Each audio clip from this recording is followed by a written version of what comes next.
দেখা যাচ্ছে? জি স্যার। আচ্ছা, এটা হচ্ছে আসলে মাস ক্যাজুয়ালিটি হলে যদি আমাদের কখনো কোনো মাস ক্যাজুয়ালিটি হয়, অ্যাজ এ ডক্টর তোমাকে তো এটা ট্রিট করা লাগতে পারে, হ্যাঁ। তো যে কোনো মাস ক্যাজুয়ালিটি হইলে আমরা কি করব, আমাদের করণীয় কি?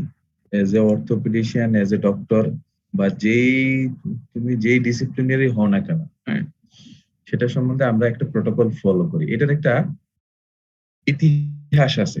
ইতিহাসটা হলো 1976 এ জিম স্টাইনার, একজন অর্থোপেডিক সার্জন, উনি ওনার ফ্যামিলি সহ আমেরিকার একটা স্টেট, নেব্রাস্কা স্টেট, উনি ওনার একটা ফ্যামিলি সহ উনি একটা প্লেন নিজেই ফ্লাই করে যাচ্ছিলেন। তো ওই প্লেনে থাকা অবস্থায় প্লেনটা ক্রাশ করে একটা ভুট্টা খেতে, কর্ন ফিল্ডে ক্রাশ করে। আর উনি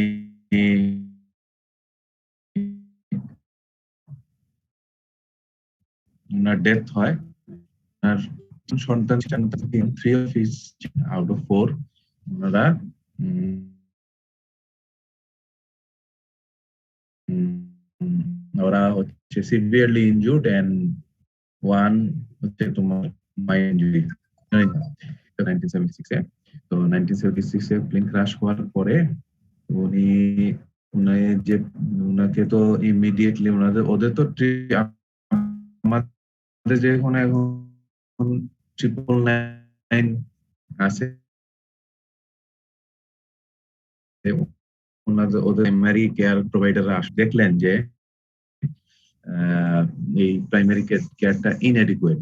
এই কারণে 1978 এ উনি ফার্স্ট একটা গাইডলাইন তৈরি করেন, যেটা নাম দিয়েছিলেন যে অ্যাডভান্স ট্রমা লাইফ সাপোর্ট। তো 1978 এ এটা American college of physician and surgeon, American college of surgeon এরা অ্যাডপ্ট করে। সেই থেকে প্রায় ওয়ার্ল্ডের 46 কান্ট্রিতে এই এটিএলএস প্রোটোকলটা ফলো করা হচ্ছে। আচ্ছা, এখন আমরা মূল ইয়েতে আসি। আসলে ইপিডেমিওলজি তো কিছু দেখার নাই যে এটা এখনো এই যে দেখা যাচ্ছে 5.8 মিলিয়ন ডেথস পার ইয়ার, এবং টোটাল ওয়ার্ল্ডে 10% অফ দ্য ওয়ার্ল্ড ডেথ হচ্ছে কজ হচ্ছে এরকম injury.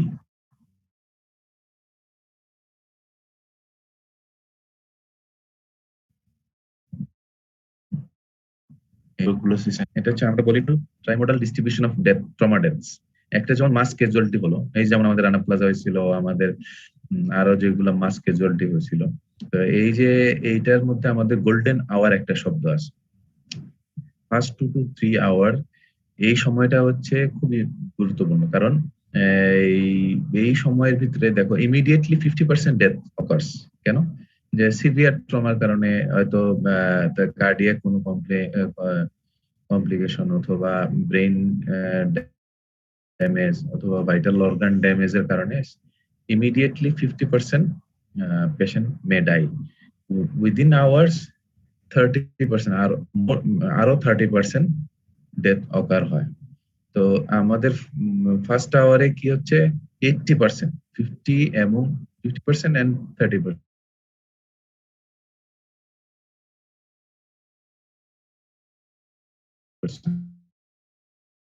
So 80% death, trauma death in first hour after injury. তো এই এই ট্রমা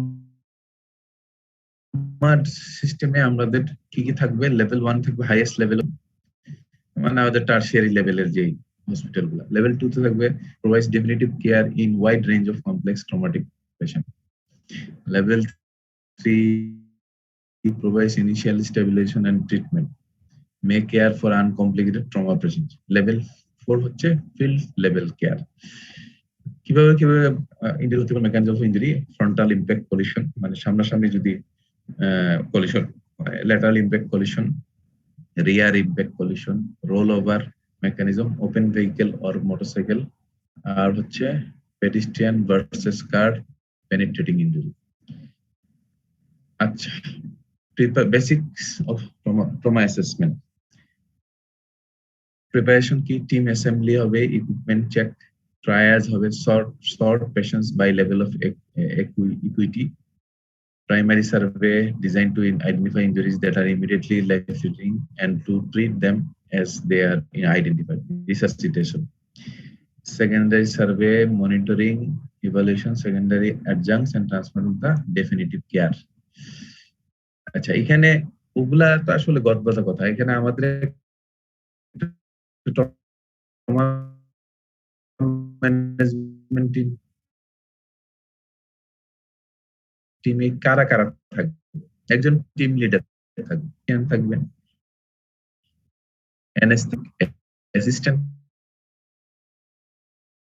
থাকবেন, নার্স মানে করবেন।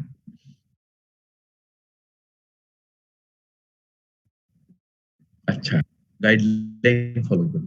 একটা হচ্ছে আমরা গাইডলাইন, প্রথম গাইডলাইন হচ্ছে primary survey and then secondary survey and definitive management. Primary সার্ভেতে আমরা একটা জিনিস মনে রাখি, সেটা A B C D E. এটা তোমার শুধু যে আমাদের অর্থোপেডিক সার্জারিতে তা না, অর্থোপেডিক সার্জারি এবং যে কোনো জায়গাতেই এই এটিএলএস গাইডলাইনটা লাগবে। এতে কি এয়ারওয়ে এন্ড এটা আসলে প্রোটেকশন অফ স্পাইনাল কর্ড, অথবা আমরা আর কোন জায়গায় বলছি cervical spine control, spine protection. B হচ্ছে breathing and ventilation, C circulation, D disability, E হচ্ছে exposure and control of the environment. Primary সার্ভের উদ্দেশ্য কি? সেটা হচ্ছে যে আমরা when you find a problem during the primary survey, fix it. If the patient gets worse, restart from the beginning of primary survey. Some critical patients in the emergency department may not progress beyond the primary survey. মানে আমরা primary survey কালীন অবস্থায় হয়তো আমাদের critical patient থাকলে সেটা হয়তো আমরা সুযোগ দিবে না, হয়তো ডিটোরেট করতে পারে অথবা ডেথ হতে পারে। এই যে এরকম একটা সিনারিও যদি আসে ক্যাজুয়ালি, তাহলে কি করব? আচ্ছা, airway and protection of spinal cord অথবা সার্ভাইকাল স্পাইন কন্ট্রোল, এটা কি কি করণীয় বা কি কি জিনিস আমি দেখব, সেটা হচ্ছে এটা কেন প্রথমে, এটাও একটা প্রশ্ন। আমাদের দেখা যাচ্ছে যদি loss of airway can result in death in less than 3 minutes. Prolong hypoxia কি হতে পারে? Inadequate perfusion and an organ damage. তো আমাকে অবশ্যই ভাইটাল সাইনগুলার কি কি এয়ারওয়ে অ্যাসেসমেন্ট করতে হবে। ভাইটাল সাইন, রেসপিরেটরি রেট দেখতে হবে, অক্সিজেন স্যাচুরেশন দেখতে হবে, তার মেন্টাল স্ট্যাটাস কি আছে, সে কি ইরিটেবল, আনকনশাস নাকি। এয়ারওয়ে পেটেন্সি দেখতে হবে, তার মুখে দিয়ে কোনো সিক্রেশন আসতেছে কিনা, অথবা কোনো স্ট্রাইডর মানে আওয়াজ হচ্ছে কিনা, অথবা তার এয়ারওয়ে অবস্ট্রাকশনের কোনো সাইন আছে কিনা, আর হচ্ছে ট্রমাটিক কোনো ইনজুরি আছে কিনা অ্যাবাভ ক্লাভিকল। আর ভেন্টিলেশনে দেখতে হবে যে তার উইজিং মানে অ্যাক্সেসরি মাসল ইউজ হচ্ছে কিনা। যে অ্যাক্সেসরি মাসল ইউজ হলে আমরা বুঝতে পারবো যে তার রেসপিরেটরি প্রবলেম আছে, তার রেসপিরেটরি কম্প্রোমাইজ আছে। ক্লিনিক্যাল পার্টস কি? যে patient who can speak normally generally do not need any immediate airway management. যদি পেশেন্ট নর্মালি কথা বলতে পারে তাহলে আমরা বুঝে নিব তার ওই এয়ারওয়ে প্যাটেন্ট আছে। hoarseness of voice or weak voice may indicate tracheal or laryngeal injury. আর নয়েজি রেসপিরেশন হইলে আমরা ধরে নিব যে obstructed respiratory pattern। কি কি করব আমরা? এগুলা গেল আমরা কি কি জিনিস দেখব। আমরা এয়ারওয়ে পেটেন্সি বা এয়ারওয়ে এন্ড সার্ভাইকাল স্পাইন কন্ট্রোলে কি কি জিনিস খেয়াল করব, আর কি কি ইন্টারভেনশন করব, কি ম্যানুভার করব। একটা হচ্ছে যে সাকশন, হ্যাঁ, আরেকটা হচ্ছে চিন লিফট জ থ্রাস্ট, মানে মুখ হা করায় দিব, গাড়টাকে কাত করে দিয়ে মুখ হা করে দিব। নেজোফেরেঞ্জিয়াল এয়ারওয়ে, প্রয়োজন বোধে নেজোফেরেঞ্জিয়াল এয়ারওয়ে আমরা ইন্ট্রোডিউস করব। ডেফিনিটিভ এয়ারওয়ে যদি দরকার হয় আমরা এন্ডোট্রাকিয়াল টিউব দিয়ে এয়ারওয়ে আমাকে মেইনটেইন করতে হবে। আর সাপোর্ট কিভাবে দিব? এয়ারওয়ে সাপোর্ট অক্সিজেন দিতে পারি, শুধু অক্সিজেনে হইতে পারে, অথবা নন রিব্রিদার ব্রিদিং মাস্ক হতে পারে, ব্যাক বাল্ব মাস্ক হতে পারে। আর ডেফিনিটিভ এয়ারওয়ে তো আমরা যেটা জানি এন্ডোট্রাকিয়াল টিউব দিয়ে ভেন্টিলেশন, সেটা। এই যে ডান দিকে একটা পিকচার আছে, যে দেখা যাচ্ছে যে এখানে এয়ারওয়ে টিউব দিছে এবং তাকে একটা মাস্কের সাহায্যে ব্যাকবাল মাস্কের সাহায্যে তাকে অক্সিজেন মেনটেন করতেছে। ডেফিনেটিভ এয়ারওয়ে তো আমরা জানি এন্ডোট্রাকিয়াল ইন্টিউশন করতে পারি অথবা সার্জিক্যাল ক্রিকোথাইরয়েডক্টমি মানে প্যারোডক্টমি। যদি দেখা যায় যে তার আপার এয়ারওয়ে অবস্ট্রাকশন আছে তাহলে আমরা বাইপাস করে আমরা এখান দিয়ে ক্রিকয়েড দিয়ে কার্টিলেজ দিয়ে সার্জিক্যাল ক্রিকোথাইরয়েডক্টমি করেও আমরা এয়ারওয়ে মেনটেন করতে পারি। আর সাথে আছে আমাদের কি প্রোটেকশন অফ স্পাইনাল কর্ড। এটার প্রিন্সিপাল কি? Protect the entire spinal cord until injury has been excluded by radiography or clinical examination in patients with potential spinal cord injury. Spine protection কিভাবে করতে পারি? রিজিড সার্ভাইকাল কলার, এটা খুব বেশি important যে আমরা রিজিড সার্ভাইকাল কলার আমরা ইন্ট্রোডিউস করলাম, আমি অ্যাপ্লাই করলে তাহলে কি হলো, তাহলে আমার সার্ভাইকাল স্পাইন আর এটা মুভমেন্ট হবে না।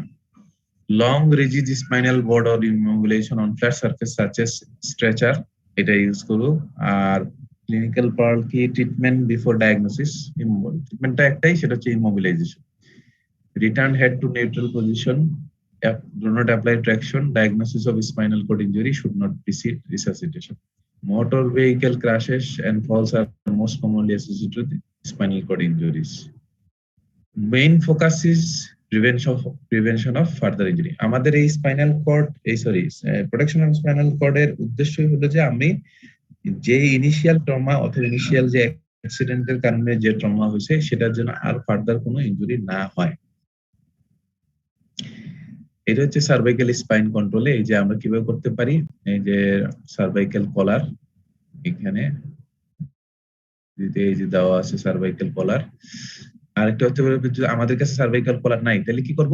স্যান্ডব্যাগ, এই যে লাস্ট লেখা স্যান্ডব্যাগ অথবা ব্লক, মানে দুই পাশে ঘাড়ের দুই পাশে আমরা দুইটা স্যান্ডব্যাগ দিয়ে দিলাম এবং এই যে ডান দিকে ছবির মতো করে নেকটাকে রেখে দিলাম। Breathing and ventilation number B. Breathing and ভেন্টিলেশনের উদ্দেশ্য কি? সেটা হচ্ছে adequate gas exchange is required to maintain maximize patient oxygenation and carbon dioxide elimination. Breathing and ventilation আমরা অ্যাসেসমেন্ট কি করব? Exposure of chest, general inspection, tracheal deviation আছে কিনা, অ্যাক্সেসরি মাসল ইউজ করতেছে কিনা, মাসল মানে এই যে ডায়াফ্রাম রিট্রাকশন আছে কিনা, অ্যাবসেন্স অফ মানে কোন ব্রিদিং নাই এরকম কিনা, প্যারাডক্সিয়াল চেস্ট ওয়াল মুভমেন্ট আছে কিনা। তারপর অসকালটেশন করব যে কোনো অ্যাডেড সাউন্ড আছে কিনা অথবা ব্রেথ সাউন্ড অ্যাবসেন্ট আছে কিনা। আর পালপেট করে দেখব কি ডেভিয়েশন, ট্রাকিয়াল ডেভিয়েশন, কোনো রিব ফ্র্যাকচার আছে কিনা আর ইনজুরি আছে কিনা চেস্ট ওয়ালে। এরকম পিকচার হতে পারে, ঠিক না? যে নিউমোথোরাক্স হয়ে গেছে, breathing and ventilation, tension pneumothorax হয়েছে, তখন আমরা অনেক সময় নিডল থোরাকোস্টমি করি, ঠিক না? যে টেনশন নিউমোথোরাক্স, হেমোথোরাক্স হইতে পারে, ঠিক না? হেমোথোরাক্স হইলে ওটার ম্যানেজমেন্ট করতে হবে, ইন্টারকোস্টাল টিউব দিতে হবে। এই যে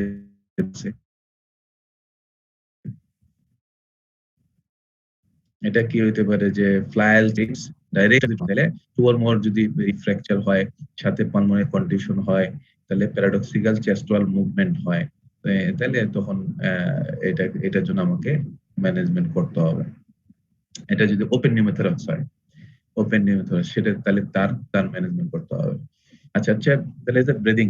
আর হচ্ছে কি সার্কুলেশন সেটা হচ্ছে আমি দেখবো যে পেশেন্ট শকে আছে কিনা। সহজ কথা যে শক তো আমরা জানি, সহজের সংজ্ঞা সবকিছু আমরা জানি। Impaired tissue perfusion, tissue oxygenation is inadequate to meet metabolic demand, আর prolonged shock state leads to multi-organ system failure and cell death. Clinically কি কি সাইন দেখলে আমরা মনে করবো যে সে শকে আছে? কে বলতে পারবে আমাকে শকের clinical sign? Rapid 3D pulse, তারপরে sir peripheral cold clammy skin. তাহলে যেটা বলছে ওটা 100% কারেক্ট। একটা হচ্ছে কোল্ড ক্লামি স্কিন আর হচ্ছে র্যাপিড 3D পালস, মানে হচ্ছে পালসের লো ভলিউম। এটা হলে আমি চিন্তা করব যে it may be patient may be in শক।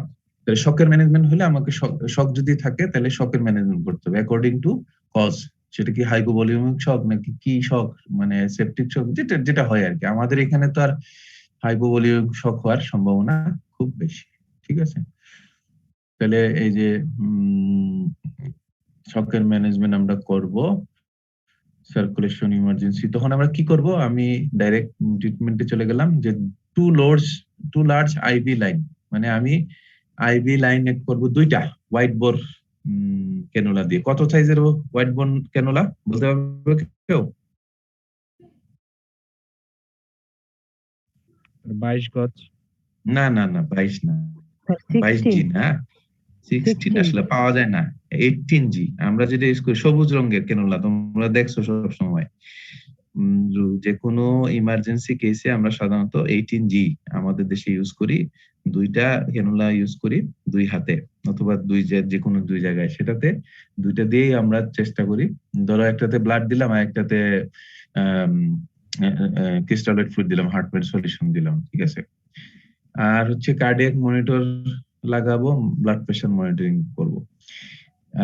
সাথে সাথে সার্কুলেশন আমি যখন দেখলাম যে শকে আছে কিনা, এটা অ্যাসেস করার সাথে সাথে যদি কোনো অ্যাক্টিভ ব্লিডিং থাকে, অ্যাক্টিভ হেমোরেজ থাকে, তাহলে তাকেও আমাকে অ্যাড্রেস করতে হবে। এখন দেখা গেল আমি দেখলাম যে শকে আছে, এখন কিন্তু এটা অ্যাড্রেস করলাম না, তার কি কোনো হেমোরেজিক পয়েন্ট বা ব্লিডিং পয়েন্ট আছে কিনা। তাহলে তাহলে কি হবে, আমি এদিকে ফ্লুইড দিতেছি, মানে কানা কলসিতে বা ছিদ্রওয়ালা কলসিতে পানি দেওয়ার মতো অবস্থা হবে। আমি এদিকে ব্লাড দিচ্ছি, ওদিকে ব্লাড বেরিয়ে যাচ্ছে, আমি এদিকে ফ্লুইড দিচ্ছি, ওদিকে তার মানে ব্লাড লস হচ্ছে। তাহলে কি করতে হবে, এটা সহজ কথা, একটা ব্লিডিং দেখলাম, সাথে সাথে অ্যাপ্লাই ডাইরেক্ট প্রেসার, দেন ফার্দার ম্যানেজমেন্ট, তারপরে আমি যা করা লাগে তাই করবো। প্রথমে আমি হচ্ছে ডাইরেক্ট প্রেসার দেবো, এবং দেখবো যে এটা ইনজুরি কি, এটা কি আর্টেরিয়াল ব্লিডিং, ভেনাস ব্লিডিং নাকি সফট টিস্যু ব্লিডিং কি, সেই অনুযায়ী আমি তাকে ট্রিটমেন্ট দেবো। আর যদি close open book pelvic fracture হয়, যে ওপেন বুক পেলভিক ফ্র্যাকচার, এটা একটু পরে ছবি দেখাবো, সেই ক্ষেত্রে আমি, এটা তো ওপেন বুক পেলভিক ফ্র্যাকচার এবং কনসিলড হেমোরেজ হয়, তোমরা নিশ্চয়ই শুনছো কনসিলড হেমোরেজ, তার মানে ইন্ট্রাঅ্যাবডোমিনাল হেমোরেজ হচ্ছে, পেশেন্ট শকে যাচ্ছে, আমি বুঝতে পারতেছি যে তার ইন্ট্রাঅ্যাবডোমিনাল হেমোরেজ হচ্ছে, পেলভিক কোনো অর্গান ড্যামেজ হয়েছে, ওখান থেকে ব্লিডিং হচ্ছে, অথবা বোনস থেকে হচ্ছে, তাহলে তখন আমরা অ্যাবডোমিনাল বাইন্ডার, পেলভিক বাইন্ডার অথবা সিম্পল একটা বেডশিট দিয়ে আমরা তাকে অ্যাবডোমিনাল বাইন্ডার হিসেবে অ্যাপ্লাই করব। তাহলে কি হবে, ওই এরিয়াটা কমে যাবে, ভলিউম কমে যাবে, তখন আস্তে আস্তে তার ব্লিডিংটা কিছুটা কমে যাবে। আর রিস্টোর সার্কুলেটরি ভলিউম, এটা তো আমরা জানি, blood products and crystalloid solution, ঠিক আছে। এরপরে হচ্ছে যে এগুলা বেশি একটা দরকার নাই, পেরিক্যালটাল ট্যাম্পোনেট এগুলা দরকার নাই, পেরিকাইন দরকার নাই। আচ্ছা, দেন হচ্ছে ডি হচ্ছে কি ডিসএবিলিটি কি, আমি হচ্ছে নিউরোলজিক্যাল এক্সামিনেশন করে তার কি অবস্থা, সে কি আনকনশাস, সেমি কনশাস, যদি আনকনশাস হয় তার জিসিএস লেভেল কত, এটা আমি এক্সক্লুড করব। পিপিল দেখবো, এবিপিইউ স্কেল দেখবো, alertness, respond to verbal stimulation, respond to pain, unresponsive, কোন স্টেজে আছে, গ্রস নিউরোলজিক্যাল এক্সামিনেশন করবো। দেন হচ্ছে গ্লাসগো কোমা স্কেল দেখবো 3 to 15 এর ভিতরে আউট অফ 15 কি কত। রেকটাল এক্সামিনেশন করব, নরমাল ল্যাকটান টোন আছে কিনা। এন্ড দেন হচ্ছে এই যে গ্লাসগো কোমা স্কেল, যদি GCS less or equal to 8 হয় তাহলে আমি ইনটিউবেট করে দিব, ঠিক আছে। বোঝা গেছে? গ্লাসগো কোমা স্কেল তো পারো না, কেউ বলতে পারবা কয়টা জিনিস আমরা দেখি? এনিওয়ান?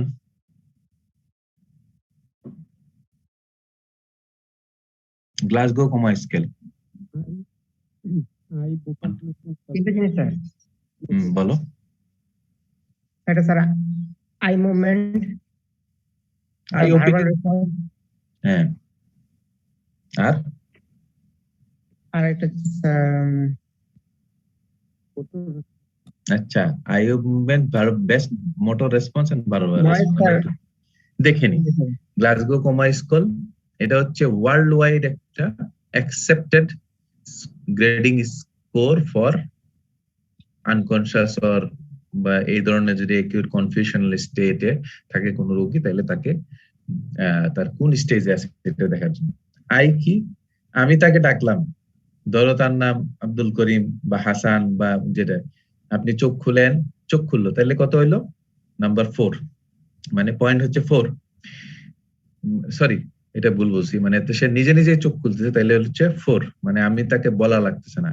যদি আমি বলার পরে চোখ খুলে, তাহলে হচ্ছে 3। যদি পেইন দেওয়ার পরে, পেইন স্টিমুলাই, আমি তার কানের ভিতরে চিমটি কাটলাম অথবা চোখের উপরে বা যে কোনো জায়গায় একটা পেইন থ্রেশহোল্ড বা পেইন স্টিমুলাই দিলাম, তারপরে চোখ খুললো, তাহলে হচ্ছে 2। যদি পেইনফুল স্টিমুলাস দেওয়ার পরেও কোনো চোখ না খুলে, তাহলে পয়েন্ট হচ্ছে 1। দ্যাট মিনস আইএ আছে 4টা পয়েন্ট, বেস্ট মোটর রেসপন্স আছে 6, ভার্বাল রেসপন্স আছে 5। তাহলে যদি নিজেই খুলে তাহলে 4, যদি কমান্ড করার পরে খুলে তাহলে 3, পেইন স্টিমুলাস দেওয়ার পরে খুলে 2, নো রেসপন্স 1। একইভাবে বেস্ট মোটর রেসপন্স মানে কি, আমি যা বলবো তা করতে পারবে। যে আমি বললাম যে হাত তুলেন, তাহলে হাত তুললো, বা পা তুলেন বললাম পা তুললো, তাহলে নাম্বার 6, পয়েন্ট হচ্ছে 6। যদি লোকালাইজ টু পেইন মানে কি, আমি এক জায়গায় তার পেইন স্টিমুলাস দিলাম, ধরো আমি ডান হাতে পেইন স্টিমুলাস দিলাম অথবা যে কোনো এক জায়গায় পেইন স্টিমুলাস দিলাম, সে ওই জায়গাটা অন্য হাত দিয়ে লোকেট করলো। কারণ সাধারণত পেইন হলে আমরা সাধারণত কি করি, যে অন্য দিক থেকে, অন্য হাত থেকে বা অন্য কিছু দিয়ে আমি তাকে লোকেট করার চেষ্টা করি কোন জায়গায় পেইন হচ্ছে। এটা যদি করতে পারে তাহলে হচ্ছে 5।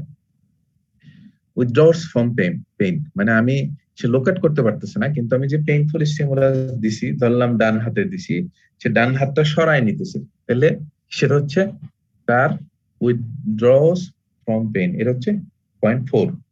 ফ্লেকশন টু পেইন, যদি পেইন দেওয়ার পরে হাত ভাঁজ করে বা পা ভাঁজ করলো, তাহলে হচ্ছে 3।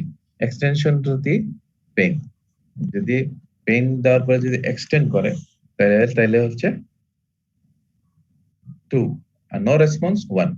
আর ভার্বাল রেসপন্স কি, মানে কথা বলা যাচ্ছে, কনভারসেশন করা যাচ্ছে, তার নাম বলতে পারতেছে, তার এলাকার নাম বলতে, সবকিছু বলতে পারতেছে, তাহলে হচ্ছে 5। আর ডিসওরিয়েন্টেড অর কনফিউজড 4। ইনঅ্যাপ্রোপ্রিয়েট ওয়ার্ডস, মানে কথা বলতেছে কিন্তু পুরোপুরি শব্দ উচ্চারণ করতে পারতেছে না, 3।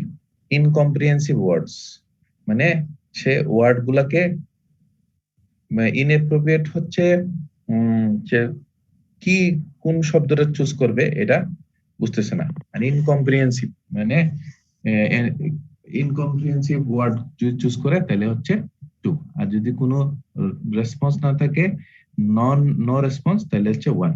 তাহলে দেখো, তাহলে 3টা যদি 1 হয় তাহলে হচ্ছে 3, তাহলে সর্বনিম্ন স্কোর কি 3। আর 3টা যদি যোগ করি তাহলে হচ্ছে 15, তাহলে সেটা হচ্ছে 15। এখন তাহলে এইটা থেকে যোগ করে আমরা এটাকে জিসিএস স্কোরিংটা করি। জিসিএস স্কোর যদি লেস দেন 8 অর 8 হয়, তাহলে আমরা ইন্টিগ্রেট করার চিন্তা করব। আচ্ছা, ডিসএবিলিটিতে আমরা কি কি জিনিস দেখব? যে precise diagnosis is not necessary at this point in evaluation. Prevention of further injury and identification of neurological injury is the goal. Decrease level of consciousness, মানে level of consciousness কমতেছে কিনা এটা দেখবো। Maintenance of adequate cerebral perfusion is key to prevent further brain injury. Adequate oxygenation, avoid hypotension. Involve neurosurgeon early for clear intracranial lesions. এরপর হচ্ছে exposure.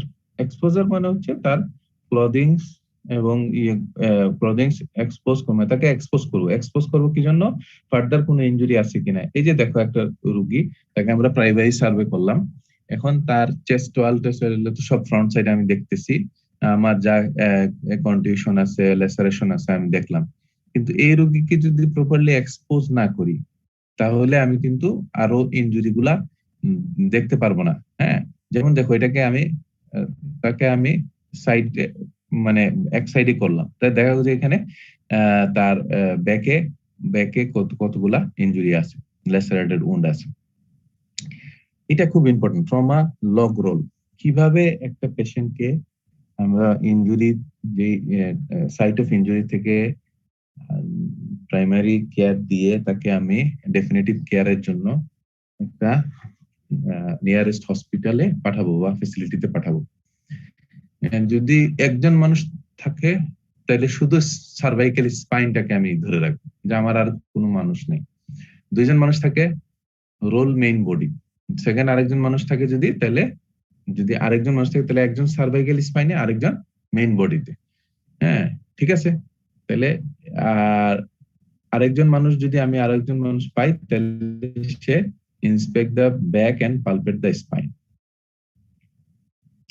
এক্সপোজারে কি কি আছে? Remove all clothings, examine for other signs of injury, injuries cannot be diagnosed until seen by provider, log roll the patient to examine patient's back, maintain cervical spine immobilization, মানে log roll করার সময় আমাকে cervical spine immobilization maintain করতে হবে। Palpate along thoracic and lumbar spine, minimum of 3 people, often more providers required. আসলে একটা মানে এরকম ইনজুর্ড পেশেন্টকে একজন সার্ভাইকাল স্পাইন, একজন বডি আর একজন লিম, এই তিনজন অ্যাটলিস্ট মানুষ লাগে। অ্যাভয়েড হাইপোথার্মিয়া, মানে আমি এক্সপোজ করলাম কিন্তু হাইপোথার্মিয়া হয়ে গেল, তাহলেও মুশকিল। এক্সপোজ মানে এক্সপোজ করব কিন্তু তাকে আমার যাতে হাইপোথার্মিয়া না হয় সেটাও খেয়াল রাখতে হবে। Apply warm blankets after removing clothes, hypothermia হইলে তাহলে আমাকে রিস্ক অফ কোয়াগুলোপ্যাথি ইনক্রিজ হবে। আচ্ছা, সেকেন্ডারি, ওটা পুরাটাই গেল primary survey and resuscitation. Then secondary survey. Secondary survey is completed after primary survey is complete and patient has been adequately resuscitated. একটা কথা বারবার মনে রাখতে হবে, তোমরা আজকে 5th ইয়ারে আসো, ফাইনাল প্রব দেওয়ার পরে তোমরা ইন্টার্নি করবা, এরকম মাস ক্যাজুয়ালিটি তোমাদেরকেই সামলাইতে হবে। আমরা তো আমাদের লেভেলে যারা আছে তারা তো থাকবে, কিন্তু সর্বপ্রথম তোমাদের সামনেই কিন্তু মাস ক্যাজুয়ালিটিটা আসবে। সেই ক্ষেত্রে প্রাইমারি সার্ভেতে যদি রিসাসিটেট না হয় তাহলে কখনোই আমরা সেকেন্ডারি সার্ভে শুরু করব না, কারণ primary survey and simultaneous resuscitation এটা মাস্ট, এটা হওয়ার পরেই আমরা সেকেন্ডারি সার্ভে করব। No patient with abnormal vital sign should proceed through a secondary survey. Vital সাইনেও যদি কোনো ধরনের অ্যাবনরমালিটি থাকে তাইলেও আমরা সেকেন্ডারি সার্ভে করব না। সেকেন্ডারি সার্ভেতে কি করব? একটা ব্রিফ হিস্ট্রি নিব এবং কমপ্লিট ফিজিক্যাল এক্সামিনেশন, অ্যাজ আমরা তোমরা যেরকম একটা মানে হিস্ট্রি এবং ফিজিক্যাল এক্সামিনেশন করো যে কোনো রোগীর, সেরকম হিস্ট্রিতে কি কি আবার এক্সট্রা জিনিস দেখবো, যে অ্যাম্পল, এটাকে আমরা একটা সংক্ষেপ দিছি যে নিউমোনিক দিছি অ্যাম্পল, অ্যালার্জি আছে কিনা, তার কোনো ফুড অ্যালার্জি, ড্রাগ অ্যালার্জি এগুলো আছে কিনা এগুলো জানবো। মেডিকেশন কি কি মেডিকেশন সে প্রিভিয়াসলি খায় বা এখন পর্যন্ত খাচ্ছিল সেগুলো জানবো। পাস্ট মেডিকেল হিস্ট্রি, আগের কোনো মেডিকেল হিস্ট্রি, প্রেগন্যান্সি আছে কিনা এগুলো জিজ্ঞেস করবো। লাস্ট মিল কখন খাইছিল সর্বশেষ সেটাও আমরা জানবো। Events of surrounding injury environment, তারপরে ইনজুরি রিলেটেড আমাকে জিজ্ঞেস করবো যে কিভাবে ইনজুরি হয়েছিল, এটা আমরা জেনে নিব। আচ্ছা, then physical examination, head, neck, chest, abdomen, pelvis, genital, urinary extremities and neurology. এই যে সিট বেল্ট সাইন, এই যে সিট বেল্ট, চেস্ট দেখলে দেখা যাবে যে তার এখানে সিট বেল্ট পরা ছিল, সিট বেল্ট সাইন। আচ্ছা, এগুলো দরকার নাই। Grey Turner sign. কি কি সেকেন্ডারি সার্ভেতে আর কি কি করব? আমি ইনভেস্টিগেশন করব, রেডিওলজি, ইমার্জেন্সি কিছু এক্সরে করাবো, সার্ভাইকাল স্পাইনের এক্সরে, চেস্ট এক্সরে, পেলভিসের এক্সরে। তারপর হচ্ছে ফার্স্ট, এই কথাটা একটা নতুন কথা হয়তো তোমরা শুনছো, কিন্তু এটা খুবই ইন্টারেস্টিং এবং খুবই important. Focused abdominal sonography in trauma, মানে কি? আমরা তো অ্যাবডোমিনাল আল্ট্রাসোনোগ্রাফি করি, যেমন whole abdomen, upper abdomen, lower abdomen, যাই হোক যেটা করি। আর এখানে আমরা সেরকম না, আমরা ফোকাসড, মানে আমরা কয়েকটা জায়গা শুধু দেখবো, যে এই জায়গাগুলো দেখার উদ্দেশ্য হলো যে আমি এক্সক্লুড করতে যাচ্ছি ভাইটাল অর্গানে কোনো ইনজুরি আছে কিনা। আর যদি এডিশনাল ফিল্ম লাগে, ক্যাট স্ক্যান, ইমেজিং, অ্যানজিওগ্রাফি, সেগুলো করবো। ফলিক ক্যাথেটার, ক্যাথেটারাইজেশন করবো। Bloody urethral meatus, no Foley. যদি ইউরেথ্রাল মিয়াটাসে ব্লাড থাকে তাহলে ফলিক ক্যাথেটাস করবো না। পেইন কন্ট্রোলের জন্য অ্যানালজেসিক দিব, টিটেনাস প্রোফাইলেক্সিস দিব, আর যদি ওপেন ফ্র্যাকচার থাকে অ্যান্টিবায়োটিক্স দিব। ফার্স্টে কি দেখি, 4টা জায়গা দেখি, মানে 4টা জায়গায় আমরা ফোকাসড, আমরা আগেই বলছি ফোকাসড। সেটা হচ্ছে right upper quadrant or Morrison's pouch. এখানে কি দেখি আমরা, হেপাটোরেনাল। স্যার স্যার ক্যাথেটার না লাগানো হলে স্যার ইউরিন আউটপুটটা দেখবো কিভাবে? আচ্ছা এটা বলতেছি তাহলে, এটা আচ্ছা ওটা বলে নি। যদি এটার একটা আবার প্রোটোকল আছে, যদি ইউরেথাল মেটাসে ব্লাড থাকে তাহলে আমরা ফলিক ক্যাথেটার দিব না, অন্য কিছু দিব না, সেটা বলেন নাই কিন্তু, ঠিক না? সেই ক্ষেত্রে আমি দেখব যে মানে মানে যদি ইউরোলজিস্ট থাকে তাহলে আমি তার হেল্প নিব, যদি না পারি তাহলে সুপ্রাপিউবিক ক্যাথেটার করবো, কারণ আমাকে তো আউটপুট দেখতে হবে। কারণ আমাকে যদি আবার যদি আমি ক্যাথেটারাইজেশন করতে যাই তাহলে যদি ইনকমপ্লিট টিয়ার থাকে, ধরলাম আমি ইউরেথাতে ইনকমপ্লিট টিয়ার আছে, একটা ইনজুরি হইলো, পেলভিক ইনজুরি হলো, একটা ধরো রোড ট্রাফিক অ্যাক্সিডেন্ট হলো, তাহলে তার হইতে পারে ইউরেথার ইনজুরি হইতে পারে, এখন ইনকমপ্লিট ছিল, আমি ক্যাথেটারাইজেশন করতে গেলে এটা কমপ্লিট হইতে পারে, ঠিক আছে? তো এই জন্য আমি অ্যাভয়েড করব। তার মানে এই না আমি আর কোনো ক্যাথেটার দিব না বা আমি ইউরিন আউটপুট মেজার করব না, তা না। তাহলে আমার উপায় কি আছে, সুপ্রাপুইবিক পাংচার এসপিসি করে আমি তখন ওইখান দিয়ে মানে আর অ্যাবডোমিনাল ক্যাথেটারাইজেশন করে তখন আমি ওটা দিয়ে ইউরিন আউটপুটটা মেজার করব, ঠিক আছে? যদিও এখন ইউরোলজিস্টরা অবশ্য এখানে অনেক সময় দ্বিমত পোষণ করে যে না, ব্লাড দেখলেই করা যাবে না, তা না, করা যায়, তবে সেটা তোমাদের জন্য না, সেটা হলো যারা ইউরোলজিস্ট তারা এইটা প্রশ্ন দিবে। তোমরা বলবে যে ইউরোথেমিয়াটাসে থাকলে যদি ফলিস ক্যাথেটার দিব না, তাহলে কি করবো? তাইলে স্যার সুপ্রাপিউবিক পাংচার করে সেখানে আমরা দিক দিয়ে আমরা ক্যাথেটারাইজেশন করে ইউরিন আউটপুট মেজার করব। আমার তো ওয়ে আছে। আর 4টা ভিউ কি দেখি, right upper quadrant on Morrison's pouch, subxiphoid মানে ঠিক জিফি স্টার্নামের নিচে কি দেখবো, হার্ট দেখবো, আর রাইট আপার কোয়াড্রেন্টে মরিসনস পাউচ দেখবো, লেফট আপার কোয়াড্রেন্টে কি দেখবো, স্প্লেনোরেনাল জাংশনটা দেখবো, আর ব্লাডার দেখবো পেলভিসটা দেখার জন্য। ফার্স্ট এর সেন্সিটিভিটি 94.6% এন্ড স্পেসিফিসিটি 95.1%। এটা আর পরে হচ্ছে এই যে দেখো ওপেন বুক ফ্র্যাকচার, এটার নাম হচ্ছে ওপেন বুক ফ্র্যাকচার। এই যে দুইটা লেফট সাইড এন্ড রাইট সাইডের এই দুই রেমাই, বোথ সুপিরিয়রমাই ইনফিরিয়রমাই, এটা হচ্ছে সুপিরিয়র ইনফিরিয়রমাই, আর এখানে তোমার পিউবিক জাংশনটা একদম তোমার ডিস্টেন্স কত বেশি, নরমালি এটা থাকে না, এটাকে বলে ওপেন বুক ফ্র্যাকচার। যেমন একটা বই যখন মাঝখান থেকে খোলা হয় তখন যেরকম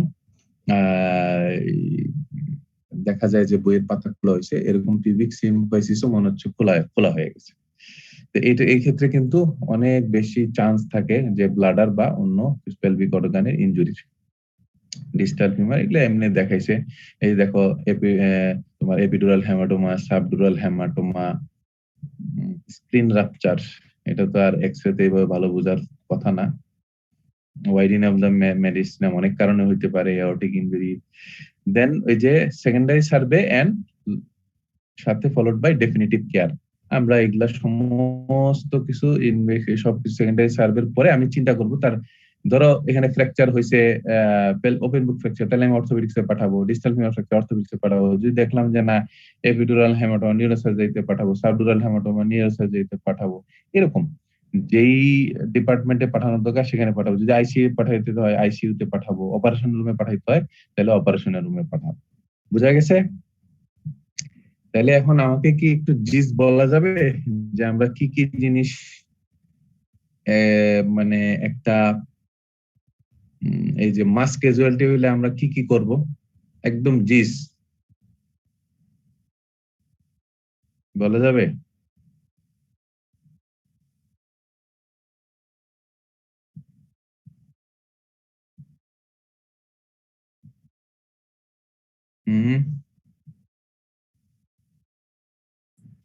স্যার আপনি একটু সামারাইজ করে দিলে ভালো হতো। সামারাইজ করে দিলে হয়তো। আর স্টুডেন্ট দেখি 20 জন কমে গেছে। শুরুতে ইনিশিয়ালি 148 না 7 ছিল। আচ্ছা যাক, তাইলে আমাদের উদ্দেশ্য কি আজকে? তোমাদের বলার উদ্দেশ্য হইলো তোমরা এটা রিটেনেও কখনো কোয়েশ্চন থাকতে পারে, সার্জারি হোক অর্থোপেডিক্স হোক, যে একটা মাস ক্যাজুয়ালিটি হইলে একটা, তাহলে আমরা কি করব? মাস ক্যাজুয়ালিটি হইলে আমরা সব সময় অ্যাডভান্স ট্রমা লাইফ সাপোর্ট এই প্রোটোকলটা, এই গাইডলাইনটা ফলো করব। এই গাইডলাইনের মেইন দুইটা হেডিং, একটা হচ্ছে primary survey and simultaneous resuscitation and secondary survey and definitive care. Primary সার্ভেতে আমরা কি দেখব? A B C D E. এতে হচ্ছে airway and cervical spine control, B তে হচ্ছে ব্রিদিং, সি তে হচ্ছে circulation and control of haemorrhage, D তে হচ্ছে ডিজেবিলিটি, ই তে হচ্ছে এক্সপোজার। এই যে সার্ভাইকাল স্পাইন কন্ট্রোলের সময় আমরা দেখাইছি যে এয়ারওয়ে প্যাটার্ন রাখতে হবে। প্রথমে আমাকে যেটা করতে হবে, চিন লিফট, মানে চিন লিফট এবং জ থ্রাস্ট, তারপরে সাকশন দিতে হবে, দেখতে হবে যে কোনো সাইন সিমটম আছে কিনা, যেমন স্ট্রাইডর আছে কিনা, তারপরে রেসপিরেটরি অ্যাক্সেসরি মাসল ইউজ করতেছে কিনা, রেসপিরেটরি রেট কেমন, সে কি কথা বলতে পারতেছে কিনা। যদি বুঝি যে আমার রেসপিরেটরি অবস্ট্রাকশন আছে, তাহলে সেভাবে আমি ম্যানেজ করতে হবে। সেটা কি আমি সাকশন দিলে হবে, নাকি শুধু অক্সিজেন দিলে হবে, নাকি ক্রিকেটার থাইরয়েডক্টমি করতে হবে, নাকি এন্ডোট্রাকিয়াল টিউব দিতে হবে, সেটা যেটা যেই অবস্থা সেই অনুযায়ী কাজ করতে হবে।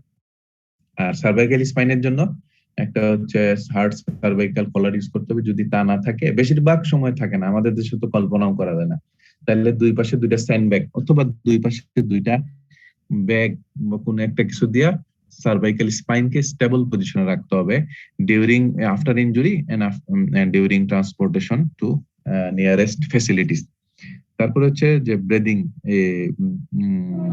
ব্রেদিংটা দেখবো কি ব্রেদিং এ আমি অবশ্যই দেখবো যে তার রেসপিরেটরি রেট কেমন, তার কোনো ব্রেদিং ডিফিকাল্টিজ আছে কিনা, অ্যাক্সেসরি মাসল ইউজ করতেছে কিনা, এন্ড আমরা দেখবো যে তার যদি কোনো যেমন টেনশন নিউমোথোরাক্স থাকতে পারে, হেমোথোরাক্স থাকতে পারে, তারপরে তার ওপেন নিউমোথোরাক্স থাকতে পারে, তাহলে অ্যাকর্ডিং টু প্রবলেম আমরা তার এটা ম্যানেজ করব। ঠিক আছে?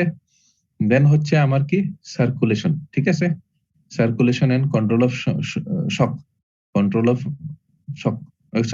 Of haemorrhage. যদি আমি সার্কুলেশন দেখবো, আমি শকের কোনো সাইন সিমটম আছে কিনা এটা দেখবো, এবং শকের যদি সাইন সিমটম থাকে, শক ইনিশিয়ালি আমি শক ম্যানেজমেন্ট করব। ঠিক আছে? আর যদি অ্যাক্টিভ কোনো ব্লিডিং থাকে, তাহলে হ্যামোরেজ থাকে, হ্যামোরেজটাকে আমি সাথে সাথে কন্ট্রোল করা বাই প্রেসার ব্যান্ডেজ অথবা আদার মেজার্স দিয়ে আমি তাকে ম্যানেজ করার চেষ্টা করব। আর ডিসেবিলিটিতে আমি কি দেখবো, যে তার গ্লাসগো স্কেল কেমন আছে, পিপিল কি ডাইলেটেড কিনা, এবিপিইউ স্কেল দেখছি যে অ্যালার্টনেস আছে কিনা, ভার্বাল স্টিমুলাসে